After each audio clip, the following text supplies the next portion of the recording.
Hello and welcome. For those of you that don't know, I'm Glen Moyer, the editor of Ballooning Journal, and I've been joined here by Bob Tyszka and Scott Wooge. They are the BFA's voluntary chairpeople of the Crew Achievement Award Program and the Pilot Achievement Award Program.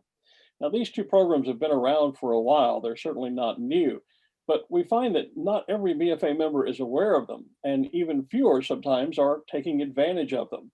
A part of the primary mission of the BFA is to improve the education and the safety in the sport, and the PAAP and CAAP are programs that are designed to help us meet that mission.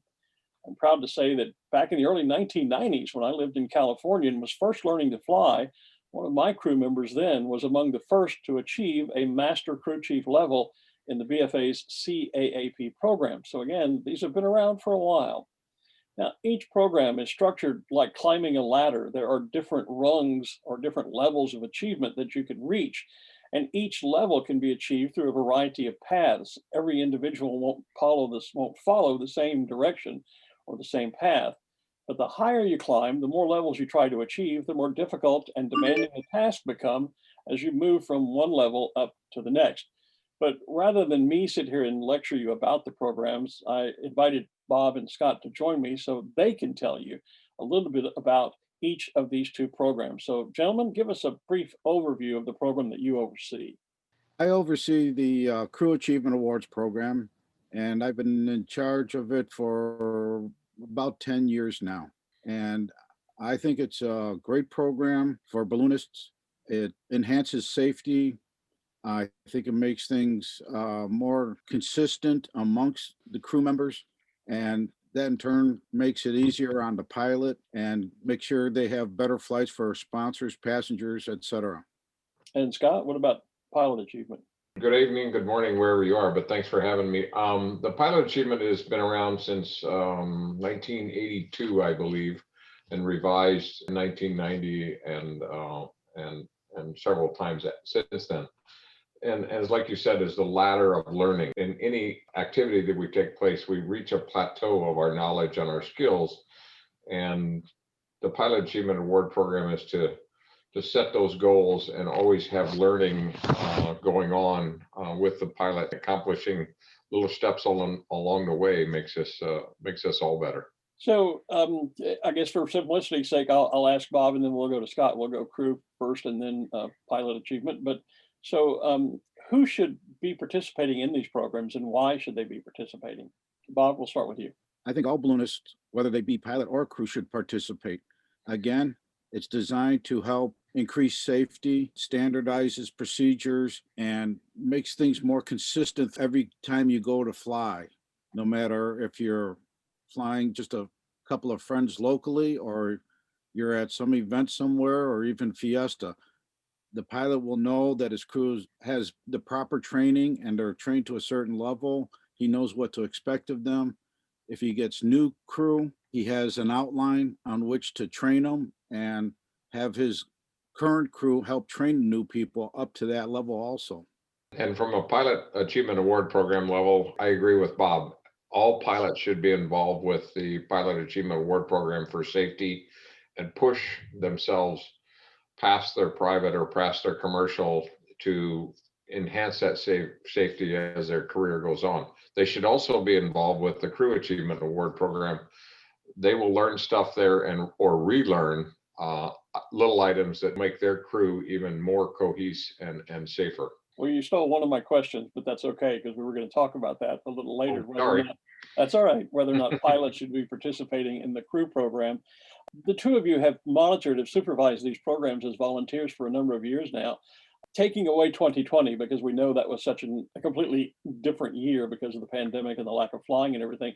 But over the years in general, how has participation been in these two individual programs? With the Crew Achievement Program, since I've been in charge, it fluctuates from year to year. The number of participants will be really good one year, and for some reason, the next year it'll drop off. Then the next year it might pop up again. I'm hoping that something like this will increase the participation and keep it growing. It was a great challenge for me when I first started crewing and I learned about the program. I set a goal to complete the program, And I did, and I think it helped me tremendously on a number of different levels. The Pilot Achievement Award participation has been slow over the years. In 2020, we had the database online finally to look up what records were there, and it was easier to see what level you were at and who was at what level. And it became kind of a challenge amongst the pilots because, Bill Smith had done all the levels. Well, why can't I do it? So we had a great increase due to the lack of flying earlier this year. People were going through their record books and challenging themselves. Well, it's interesting we bring up the challenge idea because the BFA Board of Directors recently adopted a challenge to see which of them can achieve the highest levels in pilot achievement this year. So I'm curious, Bob, with regard to crew and certainly Scott with regard to pilots as well, are challenges like that good in terms of generating more participation?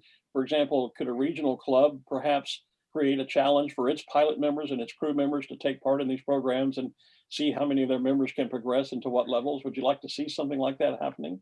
I think it would be. I think, yes, a challenge like that, it'll help reinforce a lot of training they may already have. It'll reinforce things that they learn at safety seminars. Again, it'll standardize and increase safety and the procedures you go through. I don't see any downside to it at all. A challenge like that be motivation for people to participate.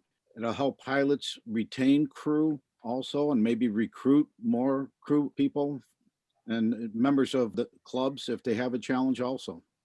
And if the club wanted to do a crew training per se, they could actually use the CAAP program as sort of a curriculum for doing that, right? Yes, I think that's one of the advantages of the crew achievement program was whether it's a balloon club or just an individual pilot, if they're familiar with the program, especially if they've gone through it themselves as a pilot, they'll be familiar with it and they can use it as a great outline to train their crew and keep them motivated and reward them for their work and dedication also.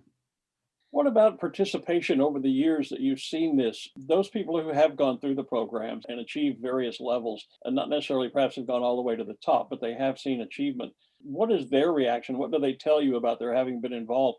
What kind of benefit or have they told you about that they think they've received from these programs? Unfortunately, I have not really received a lot of feedback from the participants. I have run into a couple occasionally at some balloon event, and most of them are happy that they've achieved their levels and they feel that it has made them better as a crew person. Scott, what about pilots? Um, Pilots, they see benefits when it comes from the local club or local flying areas and the peer-to-peer, I don't want to say pressure, but peer-to-peer motivation to do the levels. And when I do get feedback, it's, they want to do a 75-mile long jump or a 35-mile long jump or whatever the next level is. And they set those goals, which makes the people work together and how to do that and figure out amongst themselves, the crew and the pilots, to how to get those accomplished. And that's a positive feedback when you start working together to work on stuff like that. That's very true because we had a pilot in our club in Southern California. He was going through the pilot program and he wanted to do a long jump also. It took him several attempts to do it. And fortunately, I was able to participate in most of those. And in the process of doing that, he had a flight of over 50 miles one time. And that gave me what I needed, the greater than 35-mile flight, to complete level 4, the top level in the crew achievement program. So by having the pilot try to extend his goals, he was able to help me reach my goals in the process. So we had our team work together that way. Excellent. Well, and when we talked about this at the board meeting, I think it was Kent Barnes who mentioned that he was taking part in the crew achievement program, which you talked about a few moments ago, Scott, getting pilots to get involved in that program as well. What are the benefits, do you think, to pilots getting involved and taking part perhaps in a crew achievement program? Well, we can't do this without good crew. And if you have crew that will have goals to set also, it makes everybody better around the pilot. And the pilot goes through it with them. they're going to understand what they need to document, what they need to do, and kind of self-motivate the group together to work towards the common goals. I think having the pilot participate also, it'll help them remember things that they might have forgotten over the years just through lack of use. Yeah. And again, it'll standardize their crew training. And if they train new people, he knows what his crew can currently do also. Now, one thing I encountered one time with the pilot was every time he flew, John was on the crown line, Tom and Mike were on the mouth, and Right. Susie was on the fan. Every flight, they never got a chance to learn the other positions. And I think if the pilot goes through the crew program, he might remember that and switch it so that everybody will learn and advance. We're talking about a lot of members who maybe don't know about these programs. We're trying to encourage them to get involved. Some folks, people have been crewing for years, pilots have been flying for a few years, and they'll look at this and they go, well, gee, I've already done all of level 1 and all of level 2 and part of level 3 or whatever it may be. So why shouldn't I just go right on up to level 4? Is there a means for someone to grandfather in those earlier levels if they have that experience? Or how do people go about getting involved, and what kind of documentation is required to achieve and then move from level to level? Talk about that for a minute. On the crew program, you may have accomplished all that in the past and you might be eligible for level 3 or level 4, but you cannot jump to it theoretically. You do have to complete the paperwork and show that you have achieved those goals for the lower levels. Now, number of instances, I've had people send me one application, it gets approved, then they send me the application for level 2, and so on up the line. Sometimes I've even had people send me applications for multiple levels as one package. And I go through each level and review them. And usually I approve them, provided all the supporting evidence is there for that level. And then we'll be awarded with their pins and certificates and patches for the appropriate levels. There are awards, obviously, for each level, certificates and patches. And that's, I guess, Bob, it's a good time to mention that, of course, the BFA does have crew logbooks, so that not only pilots who are required to keep logbooks, but crew people who, if they want to document their experience and their training and move up through the achievement levels in this program, that's one thing that they can do is use that logbook, right? Yes, keeping a crew log is very handy, especially if you go back years before you even started the program. You can go in and say, oh, I did this back, 6 years ago, whatever. So it does provide that. And when they do apply for a level, they can send copies of the pages showing the various tasks they have to do. Or even if they just fill out the worksheet, they might they'll have to go back and say, oh, I crewed for this pilot on such and such date and these dates here, or I was at this event with this pilot and so on. The other advantage to having the logbook is it's fun to go back and look at memories, because I'm currently on my 7th logbook. It was a BFA crew log that got me into the program. I was only a crew member for a couple of months, and I was at a little event in Wyoming, and I saw a crew member filling out a logbook, and that confused me. I came out of a fixed wing field, so I was familiar with aircraft and pilot logs. Well, why is this crew guy filling out a book? Well, he showed me his book, showed me the crew achievement programs in there, and I looked at them. I had no idea what most of them were because I was, pretty new yet, but I set a goal to eventually achieve all 4 levels, which I eventually did. And I think it was something that helped make ballooning fun and more enjoyable. And Scott, we talked earlier about these programs are set up on different levels. As a pilot, it will sometimes force you, if you're going to move to the next level, to go out and maybe do something you may not be entirely comfortable with, or something that might be a little bit out of your own comfort zone. Make a 30-mile flight or a 75-mile flight, or fly for an hour's duration, or various things of that sort. Do you find that's beneficial to your learning and your skills as a pilot? Yes, and that's one of the reasons the levels were designed in the Pilot Achievement Award program, is to force people out of their normal daily flying that they do 90% of the time in the same area, the same wind pattern, the same obstacles, and kind of expand their knowledge and go back to the basics of learning and studying and how to be safe while you're doing that. And you hit it. One of the tasks is 35 miles. If you choose a track at level 4, where the different tracks can come into play, and you can do instruction, or you can do a long flights, or one of the tracks is competition. For example, one is a long jump, one is one student through training, or a combination of those as level 4 and 5 and 6 and on up. And to go back to the earlier question about, can you jump into a different level? Yeah. And absolutely, you can jump in at level 4, as long as you meet all the qualifications for levels 1, 2, and 3, and the designee should review those and make sure that you can provide the documentation that you meet all those qualifications, because some of them attend a safety seminar since the previous level.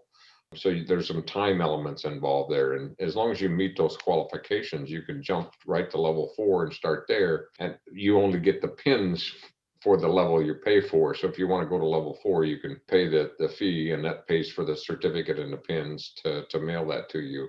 If you want all the levels, you qualify for 1 through 4, they pay the amount for that level to receive the pin and the certificate, which are pretty cool to have, and nice memorabilia to go that way. What would you say, or we've talked about there are different paths, different tasks to achieve each level.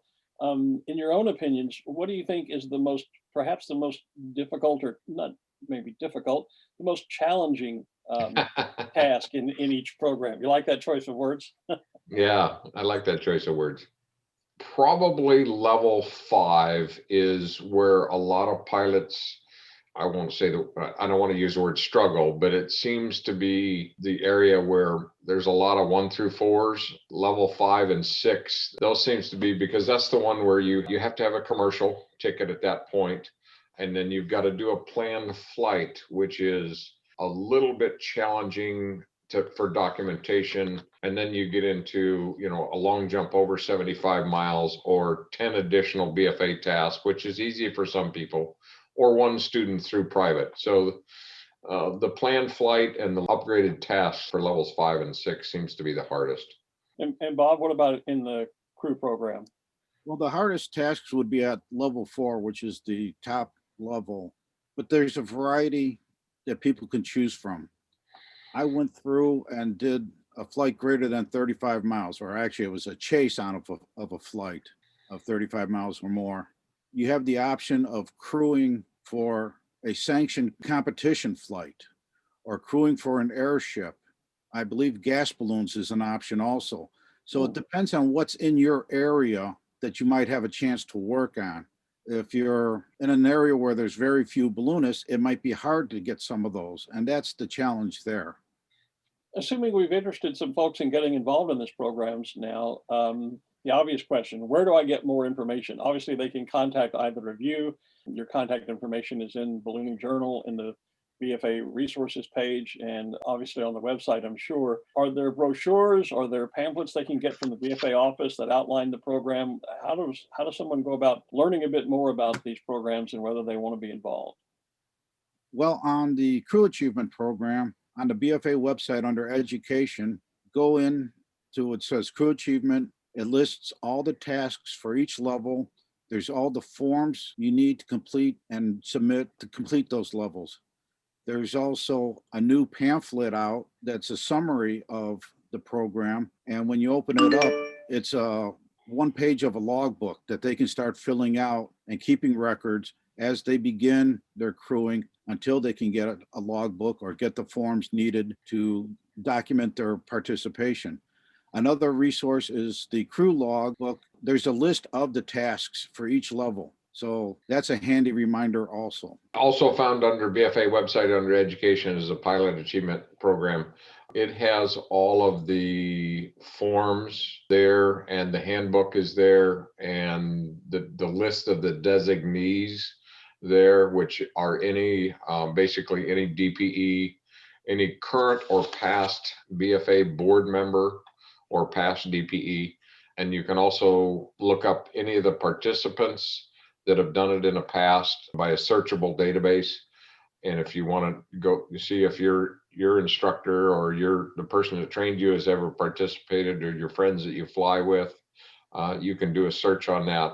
We have, I believe, 1,659 line items there that are searchable to see who has participated in the past. At this time, we have 51 people that have completed all 8 levels. I'd like to see that number doubled by the end of 2021 and do something fun for 2021. So, but that's just me. Well, there's the gauntlet laid down. There it is. The obvious question, I suppose, these are BFA programs. Someone might ask, do I have to be a BFA member to participate? For the crew achievement program, you can complete level 1 without being a BFA member. But if you want to complete levels 2, 3, and 4, you do have to be a member. And that's part of the documentation, is showing that you are a member. And from a pilot standpoint, it is a requirement that all participants be BFA members. Our organization is about ballooning, and that's our national organizations. And we understand for the crew that makes perfect sense, and work them through the levels. But for a pilot standpoint, it's a BFA is our representative to the worlds. Any final closing remarks then, extra thoughts that we haven't touched on that either of you would like to bring up? Well, I would like to say, I hope everybody learned something from this and looks more into the crew achievement program. It's a good tool for new crew people who have been around for a number of years, and the pilots. It's always good to review things and refresh your memory. Again, it's just going to help keep things safe for everybody. I challenge all of the local pilots to fly together, to challenge each other and challenge their crew and their friends' crew to go through these programs and make it a fun activity to challenge themselves and each other to go to the different levels, check those logbooks and start bringing those memories back and see what you're missing so you can create new memories.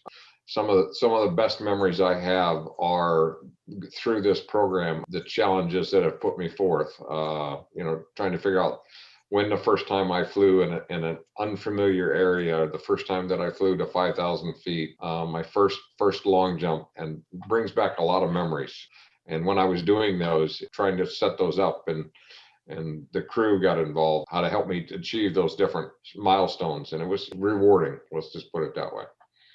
Well, very good. Thank you, Bob and Scott, for taking some time to visit with me this evening. For those of you viewing, if you have more questions about either the Crew Achievement Award Program or the Pilot Achievement Award Program, reach out to these two guys, or you can get in touch with any member of the board of directors of the BFA who can help you with questions about these programs. And reach out to the BFA board member of your choice at any time if you have a question about the Balloon Federation of America, either these programs or anything else to do with the organization. So let me just close by saying thanks for watching our little chat. We hope you've learned something. Hope we've intrigued you to look into these two programs, and look forward to talking to you again soon. Thanks, everybody. So long.